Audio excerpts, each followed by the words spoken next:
எப்போவுமே இந்த December month வர ஸ்னோ வந்து கிறிஸ்மஸ்க்கு அப்போ ஸ்னோ போடுவாங்க இல்லையா, அதை பார்க்குறதுக்கு எப்போயுமே ஆர்ச்சர் ரோடு தான் போவோம். இந்த வருஷம் வந்து ஆர்ச்சர் ரோடு போக முடியல.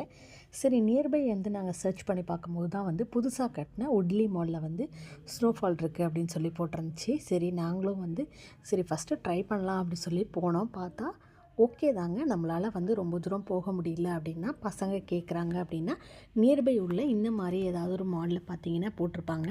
நாங்கள் லாஸ்ட் மினிட் தாங்க சர்ச் பண்ணி பார்த்தோம். உட்லியில் போட்டிருக்காங்க அப்படின்னு சொன்னோடனே போயிட்டு பார்த்தோம். ரொம்பவே சூப்பராக இருந்துச்சு. ரொம்ப க்ரௌட் இல்லை, என்னென்னா சிம்பிளாக இருந்துச்சு. ஆனால் பசங்க வந்து நல்லாவே என்ஜாய் பண்ணாங்க. பசங்க ஆசைப்படுறது எல்லாமே அந்த சோப்புணரை தாங்க, வேறு எதுவும் இல்லை. அது எங்கே பார்த்தா என்ன அப்படி சொல்லிட்டு நாங்களும் வந்து போனோம். பசங்க நல்லா என்ஜாய் பண்ணாங்க. இனிஷியலாக வந்து லைட்டாக தான் வந்த மாதிரி இருந்துச்சு. ஃபைனலாக பயங்கரமாக வந்து நல்ல ஒரு வைபாக இருந்துச்சு. பசங்க சூப்பர், நல்லா ஜாலியாக என்ஜாய் பண்ணாங்க. நீங்களும் வந்து போகவே இல்லை அப்படின்னு சொல்லி சர்ச் பண்ணி பார்த்துட்டே இருக்கீங்க அப்படின்னா நியர்பை வந்து உட்லியில் ஸ்டே பண்ணுறீங்கன்னா கண்டிப்பாக போய் விசிட் பண்ணுங்கள். ரொம்ப சூப்பராக இருக்குது. பிடிச்சிருந்துச்சின்னா லைக் பண்ணுங்கள்.